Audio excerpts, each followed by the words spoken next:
চট্টগ্রামে আইনজীবী আলিফ হত্যা মামলায় সনাতনী জাগরণ জোটের মুখপাত্র চিন্ময় দাসকে গ্রেফতার দেখানোর নির্দেশ দিয়েছে আদালত। সোমবার সকালে শুনানি শেষে এ আদেশ দেয় চট্টগ্রামের ৬ষ্ঠ মহানগর হাকিম এস.এম. আলাউদ্দিন। এ সময় চিন্ময় দাস ভার্চুয়ালি উপস্থিত ছিলেন। এ বিষয়ে সহকারী পাবলিক প্রসিকিউটর রায়হানুল ওয়াজেদ চৌধুরী বলেন, আইনজীবী আলিফ হত্যা মামলায় চিন্ময়কে গ্রেপ্তার দেখানোর জন্য আবেদন করে পুলিশ। আদালত আবেদন মঞ্জুর করেছে। চিন্ময় কৃষ্ণ দাসের নিরাপত্তা ও সার্বিক পরিস্থিতি বিবেচনায় আদালতে হাজির করা হয়নি, কিন্তু ভার্চুয়াল শুনানিতে জেলখানা থেকে সংযুক্ত করা হয়।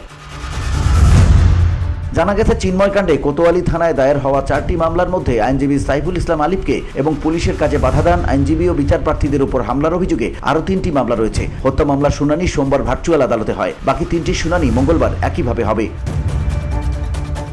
গত বছরের 25 নভেম্বর রাতে চট্টগ্রামের কোতোয়ালি থানায় দায়ের হওয়া রাষ্ট্রদ্রোহ মামলায় ঢাকার শাহজালাল আন্তর্জাতিক বিমানবন্দর থেকে ইসকনের বহিষ্কৃত সংগঠক ও সনাতনী জাগরণ জোট নামে একটি সংগঠনের মুখপাত্র চিন্ময় কৃষ্ণ দাসকে গ্রেপ্তার করে ডিএমপির গোয়েন্দা শাখা। পরদিন 26 নভেম্বর তাকে চট্টগ্রাম আদালতে হাজির করা হলে বিচারক কারাগারে পাঠানোর নির্দেশ দেয়।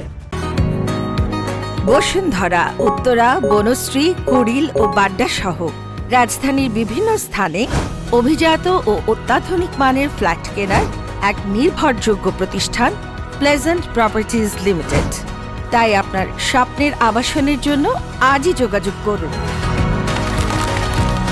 Pleasant properties limited, where destiny matches eventually.